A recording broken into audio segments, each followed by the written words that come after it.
For those who weren't here last week, we're using the joy of encouragement kind of as a resource, some of the information. And he mentioned stuff this week that I'd never heard of that I had to do some research and see where he's coming from. What does he mean by that? So anyway, what the world needs now. You want to know? Last week we talked about encouragement. So, did you get encouraged this past week? Anyone? Yes. Betty sent me a sweet note, encouraged me. Very encouraging. Well, did you encourage someone? I hope somebody's at Are you counting me? That was less than 2 seconds, so.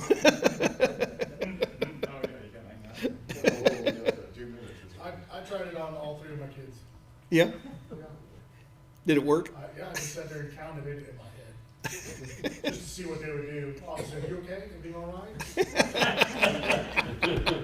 We also done that. And then whenever, we got like 30 seconds, I was like, okay. So I was like, how you doing? He's like, I'm doing good. He goes, you want to do it again? I was like, it's up to you, bud. So we did it again. Walker's like, something's wrong with you, Dad. So this week, as I'm doing research and looking at stuff, and of course, I ended up going down several rabbit holes. So there you go. There's music for you. In 1965, Burt Bacharach and Hal David wrote this song, "What the World Needs Now is Love, Sweet Love." Well, they wrote this in 1965. And you think about what was going on in the world, and you got Vietnam War, Malcolm X is executed, Dr. Martin Luther King and 700 protesters all get arrested in Selma. John F. Kennedy gets assassinated. There was just lots of conflict, desegregation, and just lots of problems going on in the United States. And so a lot of the songs were about love and peace and looking for a new joy, I guess. So that was the first rabbit hole. Forbes did a survey. I was looking, I just did a search. What does the world need now? And this came up. So Forbes did this survey, and they've listed 8 things. They had 771 people respond to their survey with this question: if you could say in one word, what would you want more in life, what would that be? What would you want more of in life? You want to guess what the top answer was? Money. I thought so too. I thought, being Forbes magazine doing the survey, I bet that's the top answer. Nope. Happiness. People wanted happiness, and they felt like they didn't know what they wanted to do, where they were going to go, and they were just wanting an answer. What can I do to be happy? Next was money, not having enough or enough time. Freedom, for their own true purpose, trying to find what they're really supposed to be doing. Peace, just having a lack of identity. Who am I? Why am I here? What is my purpose in life?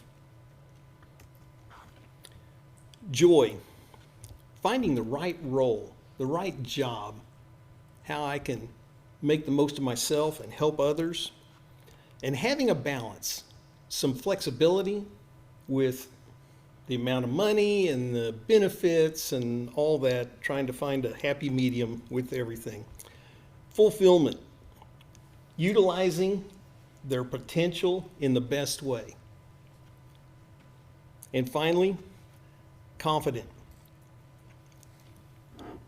Just a feeling that they have something to contribute, that they are helping out in some way, having some confidence. So then the next one was Abraham Maslow,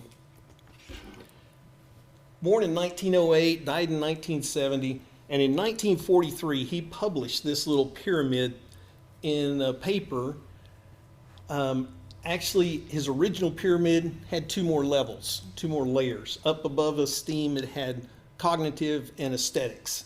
But anyway, this was the simplified version of what he says humans need.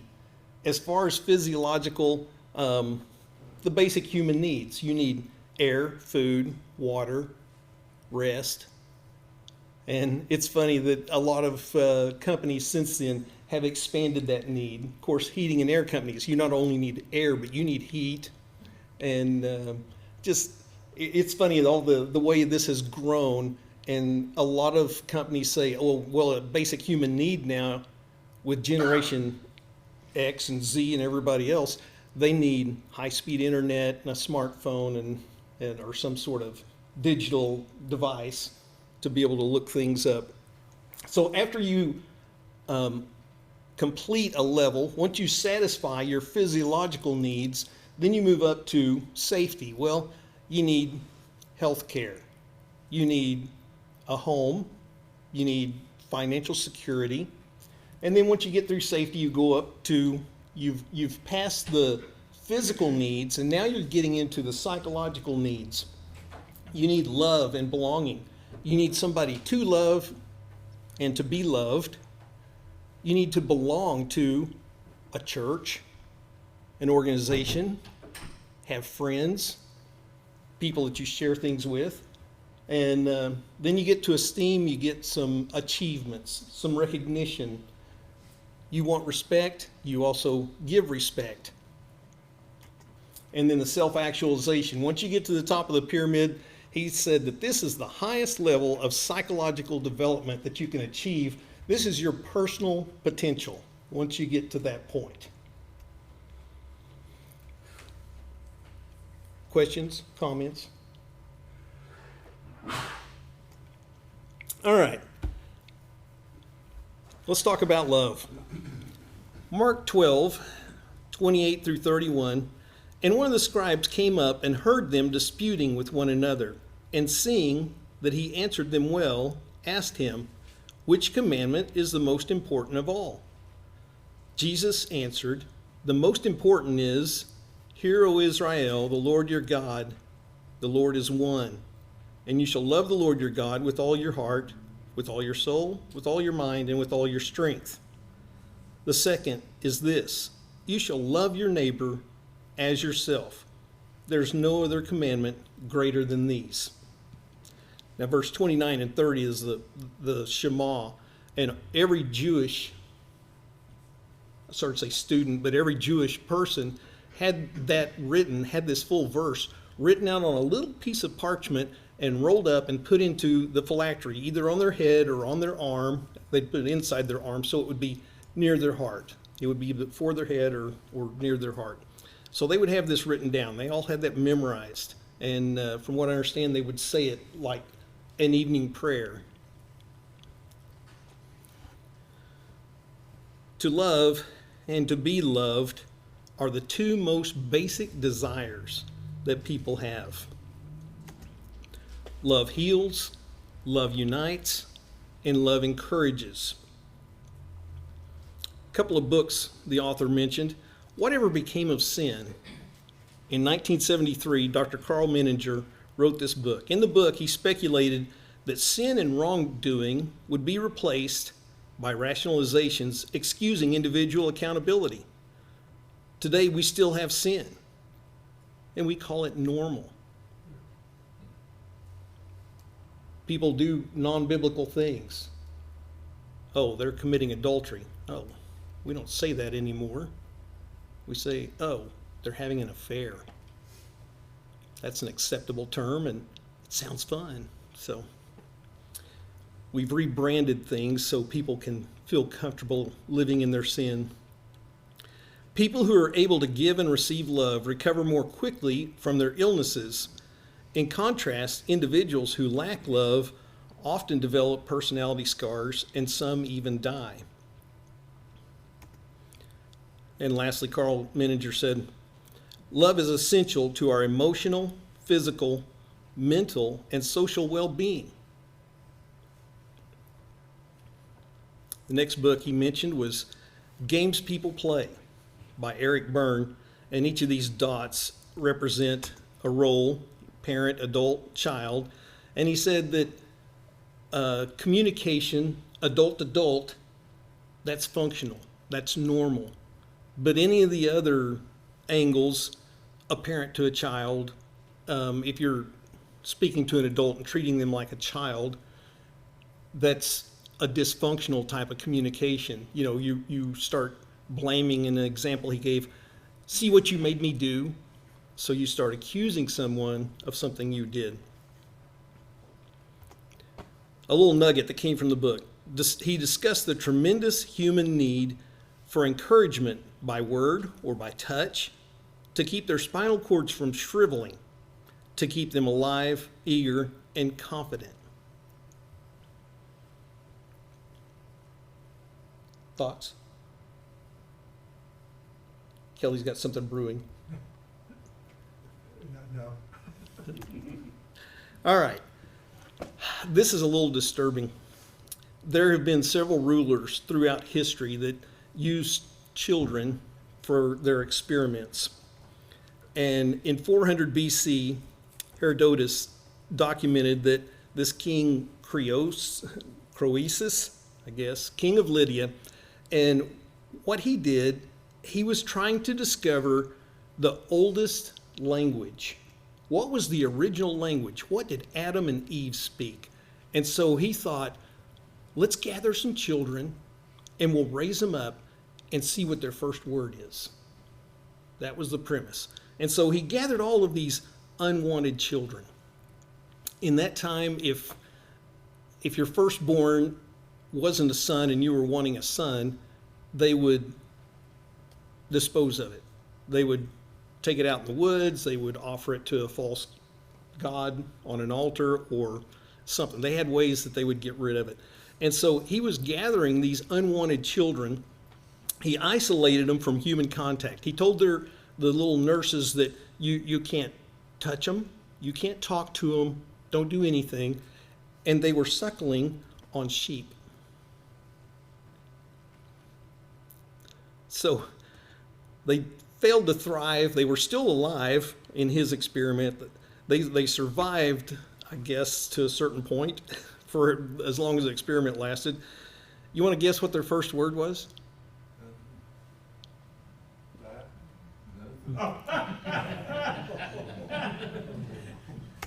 They said the first word was "bikos."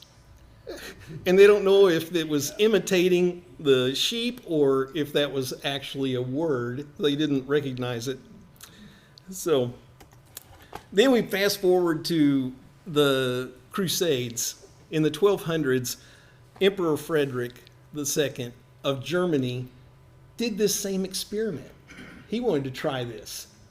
And so he got a bunch of children, and this guy was evil. He was crazy. He did a lot of experiments on humans. He took a prisoner and put him down inside of a wooden barrel with a hole in it and made somebody sit there and watch the barrel and said, you know, when this guy dies, I want to know if you see his spirit come out of that hole. And then he took two more prisoners, gave them a meal, and one of them, he said, go back to bed, go take a nap, get some rest. And then the other one, he sent out to go hunting. And when he came back from hunting, he disemboweled them to see which one digested their meal better. He was crazy. So anyway, he did this experiment with the children too, wanting to find out what the original language was. But all of his subjects ended up dying. So children that receive an inadequate amount of love will die in infancy, or else they're going to have lots of health issues later on. They're going to be mentally and spiritually stunted. They're going to struggle probably the rest of their life. Okay, that's all the bad news. The worldview of love, we really overuse that word. That word love means so many things to us. We love peanut butter and jelly sandwiches and little kittens and puppies and ice cream and pie and cake. And we just love so many things that, what do you really mean? What are you really trying to say? Yeah, I enjoy the rain, the sound of rain on a tin roof. Do I really love it? So there's a book called Bartlett's Book of Quotations, and he catalogs 1,300 interpretations by poets, philosophers, and various authors, all trying to define what love is, describing love. Well, the Greek loves, there's four words that they used. Stergo, a natural affection for your family. You love your sister, you love your brother. This was the word that they would use for that love. Eros, a self-serving passion. We get our English word erotic from eros. Phileo is a social love, a friendship. It's a 50-50 type love. And then they use the word agape. You're giving of yourself 100%, and you're not expecting anything in return. You're serving someone just because it's the right thing to do, just because you should. Agape. God is agape. God is love. 1 John 4:7-8. Beloved, let us love one another, for love is from God. And whoever loves has been born of God and knows God. Anyone who does not love does not know God, because God is love. This command to love one another. John 13:35, Jesus said, by this, all people will know that you're my disciples if you have love for one another. They'll see that love for one another and how we get along and how we do things for each other and for others. 1 John 4:16. So we have come to know and to believe the love that God has for us. God is love, and whoever abides in love abides in God, and God abides in him. There's 55 times in the New Testament that we're commanded to love one another, love our neighbor, love our enemies. We're commanded to love. In the Sermon on the Mount, Jesus said, but I say to you, love your enemies, pray for those who persecute you. Love our enemies. We're going to come back to that. The way of love, 1 Corinthians 14:1 and 2 Timothy 2:22 say, pursue love. Pursue. The Greek word there means to do something with intense effort with a definite purpose. 1 Corinthians 16:14, let all that you do be done in love. Bearing with one another in love, Ephesians 4:2.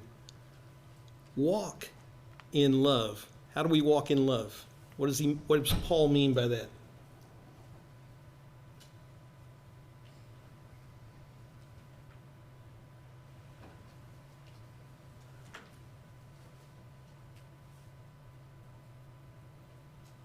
Do those things that show that you care. Doing things that show you care. Maybe a lifestyle. There you go. As we're going through life, be looking for things, ways that you can help your neighbor, help your friends. When I pull up to Aldi's, I grab a quarter and I start looking around. Is anybody about through unloading their cart so I can go take the basket back for them? And usually they won't take my quarter. Oh, just keep the quarter. Okay. 3 more and I can get a Coke. Walking in love, just demonstrating through your lifestyle what it means to love one another. Paul told the Ephesians, speak the truth in love. Colossians 3:14, and above all these, put on love, which binds everything together in perfect harmony. Stir up one another to love and good works. Hebrews 10:24. So love, is it a fact or is it a feeling? Some say love is just a feeling and you can't command it. Jesus says, love your enemies. And he said it like a command. Love your enemies. Well, they think it's a feeling and you can't really command that. But agape is primarily an action. It's not a feeling. There it is again. Matthew 5:44, Jesus said, love your enemies. The Greek word that actually appears there, agapete, it's an imperative form of the word agape, which means it's a command. It's a direct order to love your enemies. John 13:34, a new commandment I give you, that you love one another, just as I have loved you, and you also are to love one another. Both of those loves are this same word that Jesus used. Jesus is using this, Jesus is in it here too, but in the Sermon on the Mount, that agapete, it's the same word. But again, how can I love my enemy? Well, changing hate to love. Psychologists say that our will does not control our emotions. That you can't, and so that's why you can't command somebody to love their enemy. That we can't, they say that you just can't do that. But the will can control our actions. What we want to do for others will end up affecting our emotions. Actions have the power to change our feelings. Luke 6:27, Jesus said, but I say to you who hear, love your enemies, do good to those who hate you. Wow, that's some hard medicine to swallow. Do good to those who hate you. And then Paul told the Romans, to the contrary, if your enemy is hungry, feed him. If he's thirsty, give him something to drink. For by so doing, you will heap burning coals on his head. Oh, why is he going to get mad because you're being nice to him? Because you beat him to the punch. You were the better person. You were being nice to him to show him something. All right, I'm going to read something to you out of the book rather than me trying to tell this whole story. I'm going to read what David Jeremiah wrote in here. Do good to them that hate you. Impossible? Not if you follow some easy directions. Step 1, walk into your kitchen. Now you can do that. You've done it many times, and you can walk in there again. Step 2, make a lemon meringue pie as delicious as the one on the magazine cover. You've made your pie. So far, so good. By this time, you will feel a little better. Step 3, give your feet a stern look, the sternest look they ever got, and inform them in a tone of authority, feet, you're going to carry me and this pie to Miss Quirk's. Yes, I know you haven't been there in many a year, but you're going today. Off you go. As you begin to adventure, you seek the golden fleece of love. You feel strangely different. You feel warm behind and a little to the left of your wishbone. Oh, kind of like the Grinch. His heart grew 3 sizes. You sense something wonderful is happening inside. Across the railroad tracks, you go down a dingy alley called Depot Street. You begin to understand Mrs. Quirk's attitude a little better as a noisy freight train passes, shaking the houses and the sidewalks, and black soot soils your immaculate white gloves, while dirty, boisterous children send shivers up your spine with shrieks of cursing. Yes, you say, if I had to live here, I'd be irritable too. As you go up the stairs, you can't help smiling at the new role that you're playing. You rap on the door and wait. Miss Quirk's truly surprised look.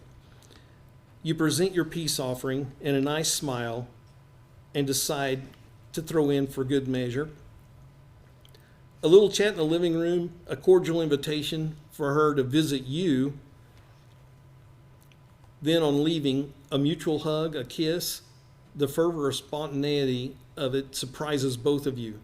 You sense that a divine miracle has happened inside you because the love of God is truly coursing through your whole being. The impossible has happened. On your way home, you feel like skipping along the street as you did when you were a carefree girl. Inside, the spirit of singing and summer, absent for many a year. You feel so good, you decide not to stop at the doctor's office to take that shot for your frayed nerves. They aren't frayed anymore.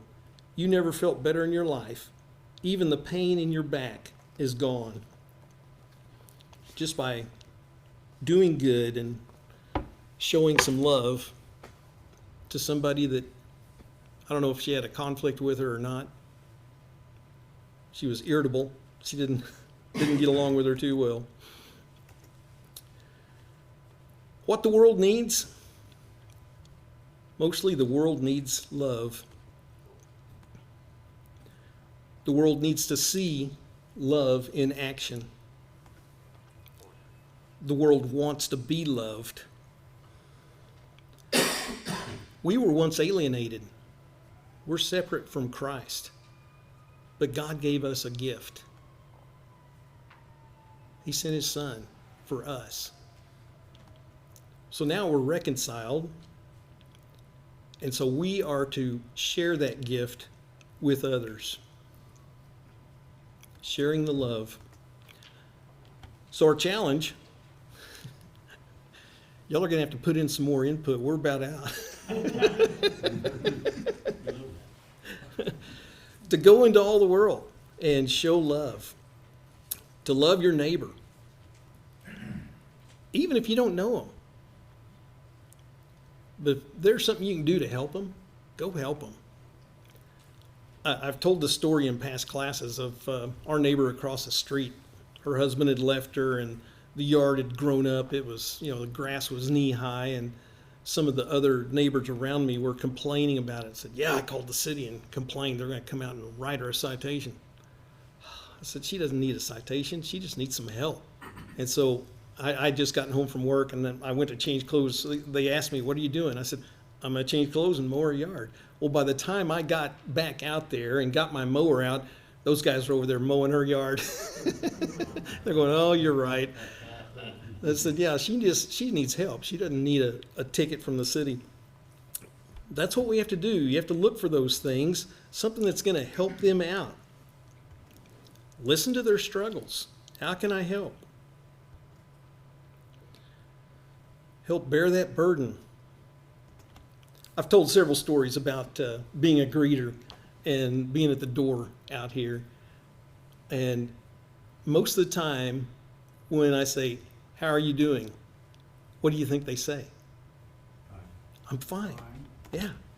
This is my keychain. I saw this. I said, I got to have one of those. So I ordered one.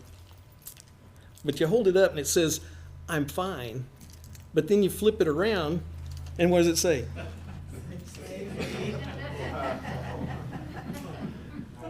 So when people say, I'm fine, I say, now how are you really doing? I'm fine was not an acceptable answer. And let's see, Robert Cannon, whenever I'd ask him, how are you doing? He'd always say, terrible. And I said, really? What's going on? He said, I was just kidding. I just seen if you were listening.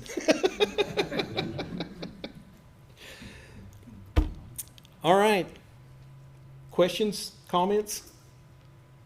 Yes. Yeah, what you have up there, I think that summarizes North MacArthur and the people here.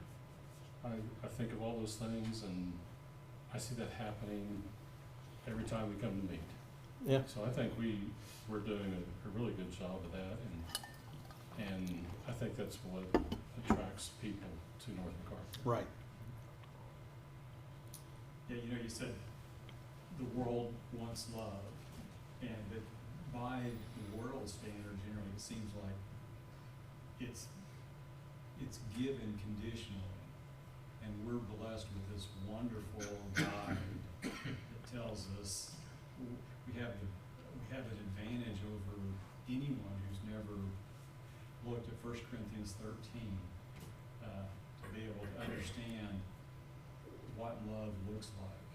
And so Matthew 5, we're light and we're salt, and so we're the ones that get to demonstrate to the world what love, unconditional love is. Yeah. And we love because God loved us. And we demonstrate that because of how generous and His grace has been given to us. Yeah. But we have the advantage.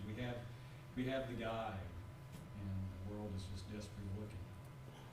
And it's there for the taking. Yeah. Yeah, I was watching a sermon, somebody that's not affiliated with the church. It came on, and I thought, okay, I'm going to listen to a little bit of this. And he's talking about the fact that Christ took our sins.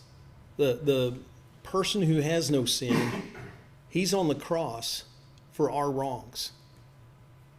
But yet, God looks at us, and He sees Christ in us. And He looks at the cross, and He sees our sins on the cross. I thought, okay, that's different but interesting. And that's Philippians 2. We should have the same attitude as Christ. He didn't feel that equality with God was something to be grasped, Mm-hmm. but He emptied Himself and took the form of a servant, the form of a man, and humbled Himself to death on the cross. Yeah. So that's our example, Yeah. and that's our challenge. Your story had a lot happier ending than I thought it might have. I thought he was gonna get hit by that train.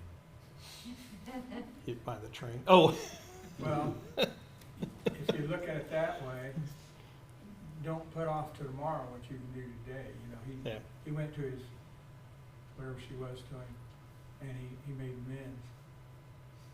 But I like your ending better.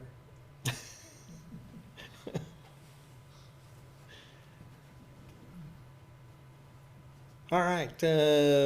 Let's see. Tommy, I know you had some good news this past week. You got a gift. Oh, yes. Jill Karst gave me a large box of note cards, blank note cards. Large box full of them. Yeah. So I went and bought $52 worth of stamps today. Uh-huh. So you can start sending those cards out.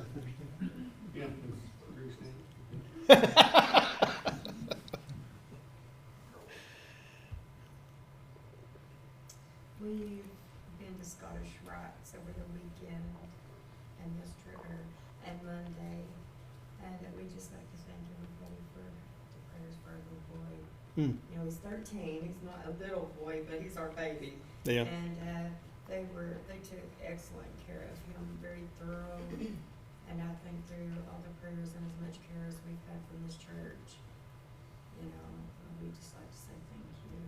You Thank bet. you for your prayers, because they definitely uplift us and make our days a whole lot better, you know, especially concerning our little boys. So we won't know anything till probably Friday on his MRI and all the blood they took and the X-rays. So, but they're leaning towards juvenile arthritis. Hmm. So we can handle that. We can handle that. So Wow. thank you for your prayers. We Yeah. appreciate it. That's tough for him to have to deal with that, get it that early. Yeah, it is, but he didn't know what it was, you know, he's just like, Yeah. you know, but when they manipulated his back and his hips, that's really when I thought he was gonna hit the ground, and so she kinda knew, Yeah. you know, what we were looking at, that she wants to check his stomach, get an MRI done on his stomach, his back, and his hips. So we'll find out, hopefully by Friday on that, so just a lot of prayers still. We desire a lot of prayers for him, and so we've gotta get him, and he's not really felt like being involved in any type of sports. Yeah, But limited activities. hopefully, with everything they're doing for him, he's gonna feel better, and he's gonna feel like doing those things, so thank you for all the prayers, and like I just said, we do desire prayers every day for him and for us to deal with it, because it's hard sometimes to explain that no, you're not gonna die, because he asked me the night before all this happened, he woke me up in the hotel room, he's like, Mama, is this gonna kill me? I'm not gonna die. So he's been worried about it all this time Wow. and just refused to talk about it. You know, he didn't want to hear about it, didn't want to talk about it. And then all of a sudden, the night before, he's wanting to know if he's gonna die from it. I'm like, no, you're not gonna die. We got plenty of people praying for us. He even asked me, he said, Mom, I know the church is praying for me a lot. So does that mean I'm gonna die? And I said, no, baby, you're not. But if anything happens to you, God's gonna take care of you. Yeah. It's gonna be okay. So it gave him a little bit of confidence for these doctors to be working with him at such a good facility. Cause they are so good and so thorough, and they know how to handle kids of any age. So, That's great. Kenny? Yeah. With this coming Sunday being such a big day, the suggestion I have, since we have so many of our previous members, who, may have been several years since they've been here, and we've been having a lot of visitors, I would encourage everyone to wear your name tag, because if someone hasn't seen you for a long time, they're going to their spouse and saying, "Now, what was their name?" It would just kind of make it a little easier for those who are going to be here, if those of us who have name tags remember to wear them. It's just a suggestion, but I'm kind of at that stage where after COVID, sometimes it takes a little longer to come up with the Well, name. and my gold name tag like yours, the SON broke off of mine. So I only have part of my last name, and I've got an old one, a white one that I can wear. So yeah, that sounds like a great idea. Start wearing your name tags so I can remember you.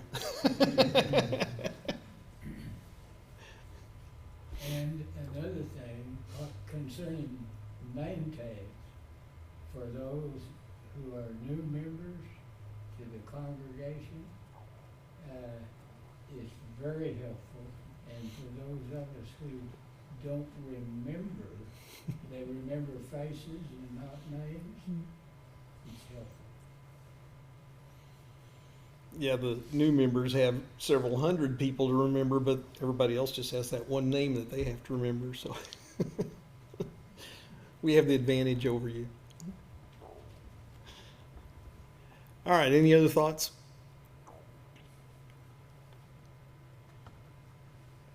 One more, it kind of struck me, when you were reading the story, and y'all probably all felt it too, because you've had those moments where you've had an opportunity to do something for somebody unsolicited, the moment was there, and as you're reading that story, for me, I can feel the warmth coming inside of me. I can feel it kind of welling up, as I'm kind of, that is how that feels. And I think what happens, we get so fixated on the negative things in our world, and we start turning inward, and our world gets darker and darker, our perspective gets darker and darker. And the solution is to quit focusing inside and opening back up and sharing in just random, unexpected ways, and that wonderful warmth starts refreshing us, and and it's there. It's there to do. We just Have to tap into that. to try to And get our heads up and our eyes open and looking for just a kind word, Yeah. or a kind, or just a touch, anything. Yeah. I mean, you talk about focusing on negative things, and I mentioned last week I was going through a really dark time, and I was having a hard time remembering happy memories, and so I was doing some reading and research on that. Why can't I remember this stuff? And they said it was from what I read, it was a defense mechanism that we're trying to work through those negative things and find a better solution. So anyway, that's why we think of those negative things, I guess. It's just natural for us. I remember when Wesley was in Scouts, the Boy Scouts had, you probably remember this too, a slogan, do a good turn daily. And it was always just, it could be something little, opening the door, getting something from a high shelf, or, something in the grocery store. And I think it all kind of really boils down to that at the end of the day. Just being nice to people. Yeah. We taught our boys to be nice to people, especially people that are having a hard time going in and out of doors, especially elderly people, and they still do it. Yeah. They'll run up and open the door for anyone, hold the door open for people. I think it matters. I think it matters. I don't know how many of you have had some close contact with Will Wilson, the blind man that's been coming. And he'll call me up. I need to go to Walmart. Okay. So I'll go take him to Walmart. And him being with me just seems to bring out the best in people. Because there are people that are extra nice to me, that open a door for us, hold the doors. And so we bought groceries for him. I'm going out and I'm loading the groceries into my truck. And about the time I finished loading the groceries into the truck, this guy shows up and he goes, "I'll take your cart back for you." Okay, it's just right there. I always try to park next to the the buggy return so I don't have to go far. So okay, and so he put the buggy up for me, and then I as I was getting in the truck and starting an air conditioner, and I saw him walking across the parking lot, and he came from 2 rows over to put that buggy up for me. But people are that way. And I told Will, I said, you just seem to bring out the best in people, because there's people doing stuff for us and being nice to us. And he just, of course, he doesn't see that. He doesn't know what's going on. But I'm telling him, because you're with me, people are being nicer than they usually are, than what they are normally, I guess. If they're that way normally, I don't see it. They don't do that for me all the time. But I notice when I'm with Will, they certainly treat me better. So that's been kind of an eye-opening thing, working with him. And a quick story.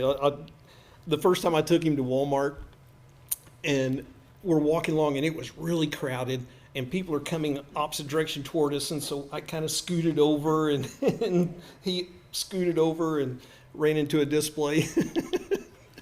And there was a lady that works for Walmart that was sitting there on the floor, and she's like, I just set that up. And I laughed and apologized and pointed at Will. I said, "Drunk driver." But then later on, we're in the back of the store, and we were going down one aisle, and another thing we needed was right on the next aisle. Well, I cut the corner too sharp, and he ran into the end cap, and he said, "You really need to work on your blind guide skills."